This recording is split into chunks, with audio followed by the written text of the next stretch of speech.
Assalamualaikum warahmatullahi wabarakatuh. Anak-anak, untuk kali ini pertemuan pertama Moda Daring pelajaran Bahasa Indonesia bersama Ibu Rina Saputri. Kita masuk ke materi teks deskripsi. Tujuan pembelajaran kita pada kali ini yaitu agar kalian dapat membedakan ciri teks deskripsi dan agar kalian dapat menentukan struktur teks deskripsi. Baik, kita mulai belajar ya. Dari apa sih teks deskripsi itu? Teks deskripsi adalah teks yang menggambarkan suatu objek, sehingga yang membaca bisa membayangkan objek tersebut. Jadi, kalau kalian sedang mendeskripsikan suatu rumah atau suatu benda yang pernah kalian lihat secara detail, sehingga teman kalian yang mendengarnya bisa menggambarkan, membayangkan benda yang sedang kalian ceritakan, artinya kalian sedang mendeskripsikan benda itu. Sampai di sini jelas ya apa itu teks deskripsi. Kemudian kita akan mempelajari ciri-ciri teks deskripsi itu. Teks deskripsi memiliki ciri-ciri. Yang pertama, menggambarkan objek dengan indera. Nah, di teks deskripsi, kalian bisa menggambarkan objek tertentu yang bisa kalian lihat, dengar, raba, cium, rasakan dalam sebuah teks. Di dalam teks deskripsi, ada penggambaran indera penglihatan, pendengaran, perabaan, penciuman, dan lain sebagainya. Yang pertama, indera penglihatan. Contoh indera penglihatan ya. Pantai Panjang begitu indah. Kucingku gembul sekali. Nah, kalimat-kalimat seperti ini adalah hasil dari indera penglihatan. Karena bagaimana caranya kalian menggambarkan Pantai Panjang itu begitu indah kalau tidak dilihat dengan mata? Kemudian indera pendengaran. Contoh kalimatnya, suara riuh akan mulai terdengar sejak pagi di pasar ini. Kicauan burung menambah kesyahduan ketika berada di taman ini. Itu semua contoh kalimat yang dibuat berdasarkan penggambaran dengan indera pendengaran. Suara riuh dan kicauan burung kan bisa didengar, betul tidak? Kemudian indera perabaan. Contoh, bantal di kamarku begitu empuk. Lantainya kesat karena selalu disapu.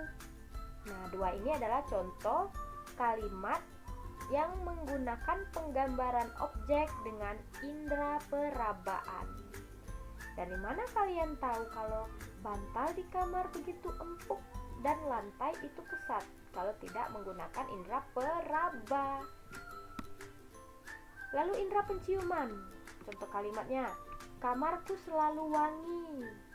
Bau anyir akan terasa ketika melewati kios ikan. Nah, ini adalah ciri teks deskripsi. Kalian akan menemukan kalimat-kalimat yang digambarkan dengan menggunakan panca indera. Jelas ya sampai di sini? Kalau ada yang kurang paham bisa kalian tanyakan di chat. Kemudian ciri teks deskripsi yang kedua yaitu menggunakan majas perbandingan. Teks deskripsi ini sering menggunakan majas perbandingan. Bagaimana contoh majas perbandingan? Kita lihat ya contoh kalimatnya. Semilir angin terasa syahdu bagaikan alunan lagu. Suara penyanyi cetar memecah kesunyian. Ketika berada di kamarku, kamu akan merasa seolah berada di surga. Nah, ini adalah contoh-contoh kalimat dengan majas perbandingan. Majas perbandingan itu majas kiasan, menggunakan kata-kata kiasan, kata-kata yang melebih-lebihkan, kata-kata yang menggunakan keterangan pengandaian, andaikan, bagaikan, seperti, dan sebagainya. Kalau ada yang kurang jelas, bisa ditanyakan di room chat ya.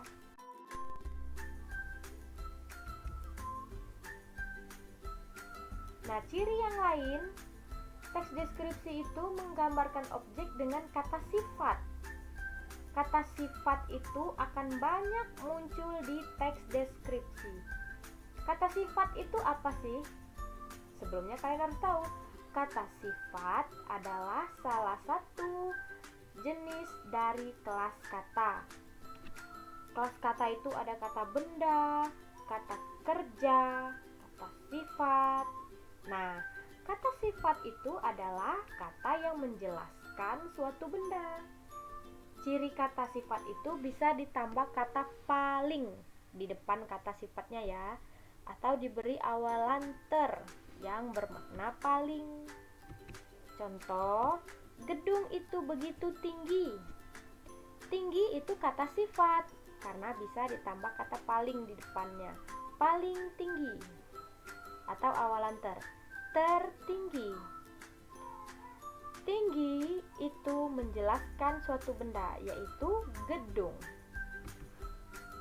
Kemudian contoh kata sifat lain, adikku bertubuh besar. Besar itu kata sifat. Pantai panjang sungguh indah. Indah juga kata sifat. Semua siswa laki-laki mengagumi siswi tercantik itu. Tercantik adalah kata sifat. Silakan kalian tanyakan di grup chat kalau ada yang kurang paham ya.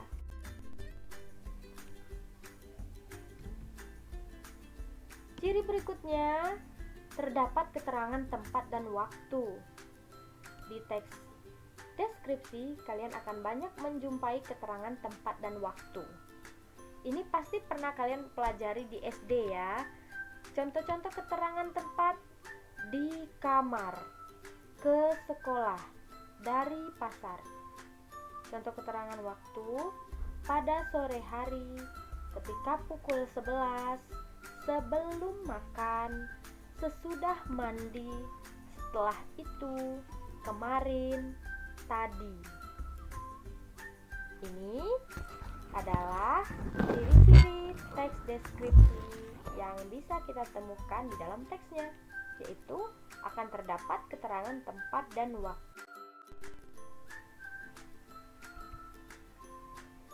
Kemudian, teks deskripsi itu terdiri dari 3 struktur, yaitu identifikasi, deskripsi bagian, dan penutup. Perlu kalian ketahui, semua teks itu terdiri dari struktur-struktur. Struktur itu adalah pola urutan dari atas sampai bawah. Jadi, teks deskripsi juga ada urutannya. Yang pertama ada identifikasi. Identifikasi itu nanti isinya nama objek, tempat, dan hal umum lain tentang objek. Kemudian deskripsi bagian. Deskripsi bagian ini isinya gambaran detil khusus suatu objek. Jadi, di dalam deskripsi bagian ada penjelasan panjang lebar detil khusus tentang objek yang sedang dideskripsikan. Lalu yang terakhir penutup. Penutup ini berisi kesan-kesan tentang objek itu. Penutup ini boleh ada atau tidak ya di dalam teks deskripsi. Bisa ada, bisa tidak. Yang jelas, yang paling utama yang harus ada di dalam teks deskripsi yaitu bagian identifikasi dan deskripsi bagian. Jelas ya sampai sini? Supaya lebih jelas lagi, ini ada contoh bagian identifikasi. Ini adalah kutipan teksnya, satu paragraf. Silakan dibaca.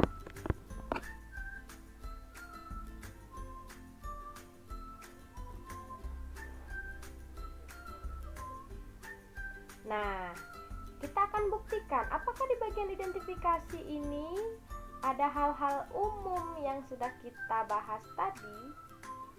Lihat, di bagian identifikasi ada nama objeknya yang lagi dibahas, yaitu Pantai Panjang Bengkulu. Ada juga tempat atau lokasi di Kota Bengkulu, Provinsi Bengkulu. Dan ada hal-hal umum lainnya yang ditaruh di bagian identifikasi. Jadi bagian identifikasi itu memuat hal-hal umum perkenalan tentang objek yang sedang dibahas. Kemudian setelah identifikasi ada bagian deskripsi bagian. Ini ada contoh teks yang merupakan bagian deskripsi bagian. Silakan dibaca.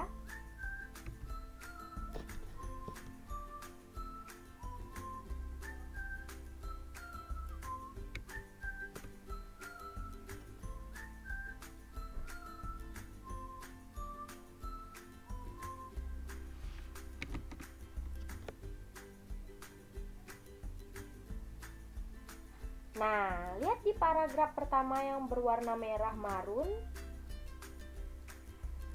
Kira-kira ini sedang membahas tentang apa ya? Intinya,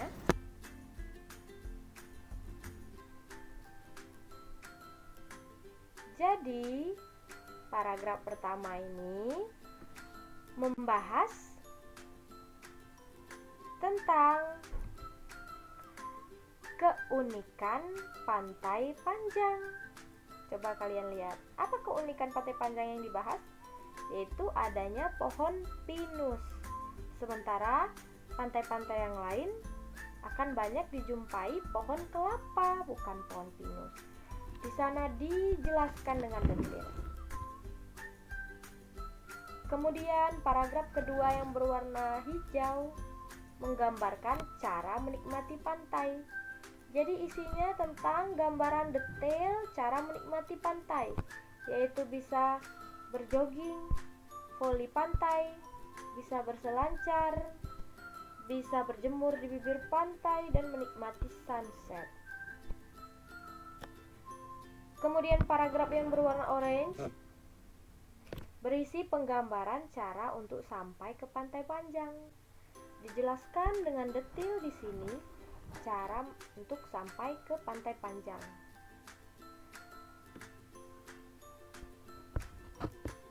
Jadi ini adalah contoh deskripsi bagian. Isinya menggambarkan, menjelaskan detail suatu objek.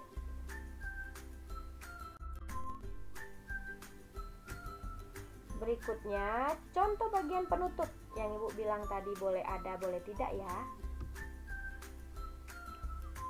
Silakan dibaca.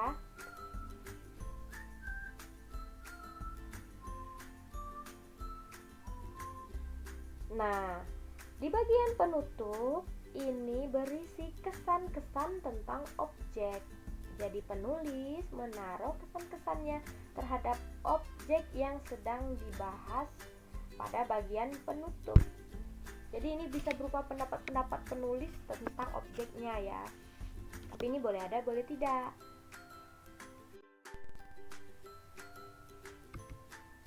Baik, cukup sekian pembahasan kita untuk pertemuan pertama ini. Semoga bisa kalian pahami dengan baik. Jaga selalu kesehatan ya. Tetap patuhi protokol kesehatan COVID-19. Dan jangan lupa isi absennya di link chat Zoom. Lihat link chatnya, silakan isi absennya. Dan jangan lupa juga kerjakan tugas di link grup WA ya. Akan Ibu tunggu paling lambat sebelum pertemuan kedua dimulai. Tugasnya dikerjakan paling lambat sebelum pertemuan kedua dimulai. Jangan lupa ya. Sampai jumpa di pertemuan berikutnya. Assalamualaikum warahmatullahi wabarakatuh.